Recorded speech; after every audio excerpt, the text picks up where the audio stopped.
Kill Bill, Volumes 1 and 2. And you guessed it, written and directed by Quentin Tarantino. It stars Uma Thurman as the bride, codename Black Mamba. David Carradine as Bill himself, codename Snake Charmer. Lucy Liu as Oren Ishii, codename Cottonmouth. Vivica A. Fox as Vernita Green, codename Copperhead. Michael Madsen as Bud, codename Sidewinder.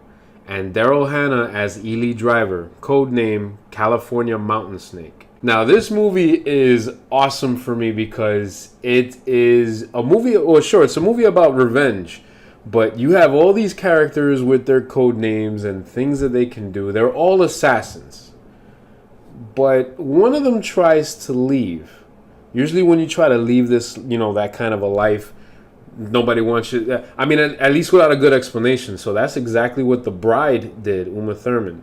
She left without any explanation. She just left, all the while being with David Carradine's character, Bill. So he didn't take that too kindly. Next thing you know, he's looking for her. He's looking for her all over the place. He finds her in the most unlikeliest of places. He finds her at a church getting married to a guy and pregnant. It seems like he's going to let her go. It seems like he's just going to accept it. But that's not the case. Him and the rest of the assassins are there. Quentin Tarantino just makes you think it's just him that's there. And it doesn't end well. I'm not going to tell you exactly what happens, but it doesn't end well. Now, a couple of years later, our character awakens. I'm going to be a little bit too vague with this review, sadly. I'm sorry, because one thing will lead to another, and then you'll start to figure it out if you haven't seen the movie. Because obviously, down the road, if anybody wants me to do spoiler reviews, I'll do them.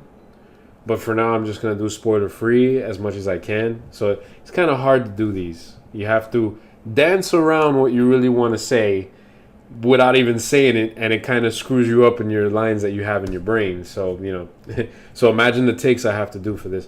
So now she wakes up in her coma, and then she deals with the orderly that's there, and she deals with him in such a funny way. But before she wakes up, the California Mountain Snake, Ely Driver, she pays her a visit, whistling probably the most beautiful and, a brain-infecting jingle you're probably going to hear anybody whistle in any of Quentin Tarantino's movies or pretty much anywhere.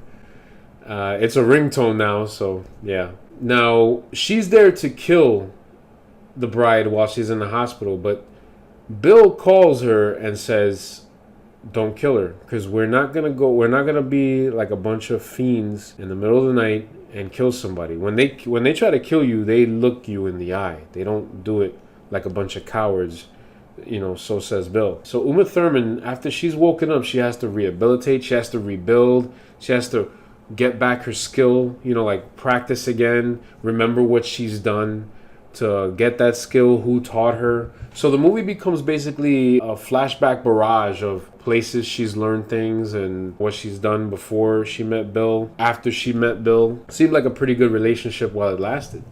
But there was a reason for her to leave, and I'm not going to get into that. Throughout the movie, she tries to make vengeance seem like something that is justified no matter what the reason is. Like she's like a cold-blooded killer. She continues on and continues on and continues on until she finds what she's looking for. Now, she's not gonna go directly to one particular person.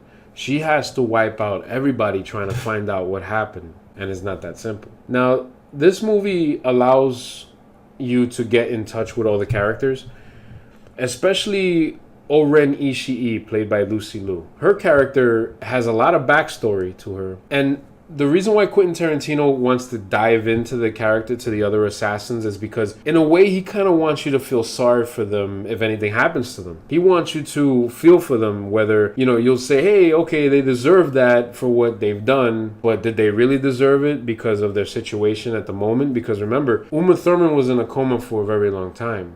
So when she came out of the coma, all the assassins were different. Either they grew up somehow and mentally, or got in a family, or they just said, screw this life, I'm not going to do this anymore, I'm done with it, kind of leave their demons behind them. That's what this movie was really aiming for. It's not just the fact that vengeance is a dish best served cold. It's the fact that when it comes time for the vengeance, do you still want to take it? Do you still want to take it knowing that the person that did you wrong is thinking a different way now? If they had the choice to do it again, would they have done it again? They probably wouldn't have. So it depends on probably how you would forgive that person.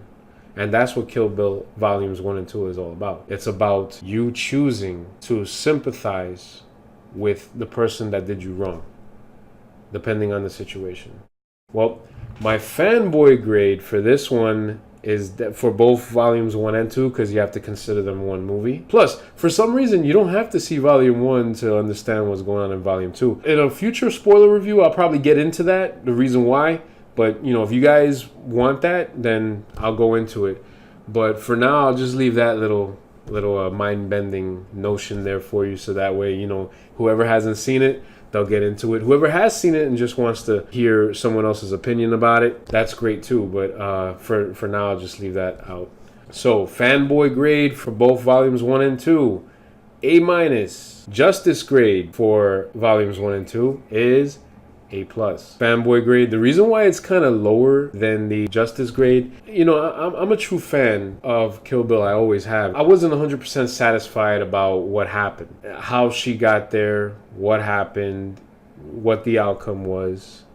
Everyone loves a happy ending, but this happy ending wasn't delivered to me in the way I wanted. That's why it was an A-. The A+ for the Justice grade was simply because another movie about a ton of characters. You just don't have 1 or 2 or 3 main characters and then you have some sub characters. In this movie, all the assassins were main characters.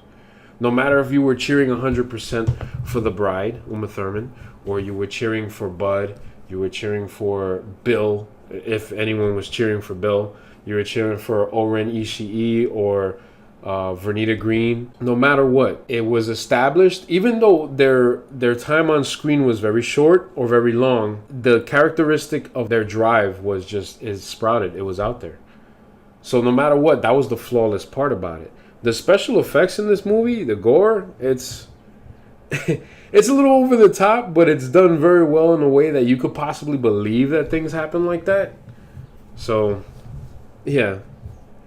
Also, the action sequences were filmed beautifully, and there is a chromatic part where Quentin Tarantino puts it in black and white, so it's that one will stick in your brain. Even though the color of blood is red in black and white, you can still kind of see the aestheticness of it. All right, guys, I hope you liked this review of Kill Bill's Volume 1 and 2, and hope to see you for more. Stay enthusiastic.